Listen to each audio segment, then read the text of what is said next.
सरकारला माझं आव्हान आहे, त्या सरकारला माझी विनंती आहे की ताबडतोब त्या ठिकाणच्या घटनेची दखल घेऊन तिथल्या पोलीस स्टेशनच्या इन्चार्ज PSI ने, नांदेड जिल्ह्याचे पोलीस अधीक्षक आणि कलेक्टरने, DYSP आणि प्रांत जवान त्या ठिकाणी शहनिशा करून त्या कुटुंबाला न्याय देऊन गुन्हा दाखल करून त्या आरोपीला ताबडतोब अटक करून त्या ठिकाणी त्या कुटुंबाला न्याय द्यावा।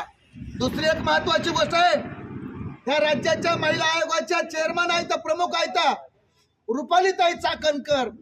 माझी विनंती आहे ताई की तुम्ही राज्याच्या आयोगाच्या प्रमुख आहात, महाराष्ट्रामध्ये महिलांच्या बाबतीत सध्या उदासीनता आहे, अत्याचार वाढत चाललेले आहेत। कालच त्या ठिकाणी आपल्या पुणे शहरामध्ये स्वारगेटला घडलेली घटना आहे, ती घटना ऐकल्यानंतर आमच्यासारख्या सामाजिक चळवळीमध्ये काम करणाऱ्या माणसाचं म्हणणं शून्य होतं। त्याच्याही पलीकडं हा महाराष्ट्र शाहू फुले आंबेडकर विचाराचा, छत्रपती शिवाजी महाराजांचा, जिजाऊचा, सावित्रीचा, रमाचा आहे। आणि ह्या राज्यामध्ये अशा घटना होतात, असुरक्षितता आहे। त्याच्यामुळे ह्या ठिकाणच्या राज्याच्या महिला आयोगाने ह्या नांदेड येथील घटनेची ताबडतोब भेट घ्यावी, त्या कुटुंबाला आधार देऊन त्या कुटुंबाच्या पाठीमागे खंबीरपणे उभं राहावं।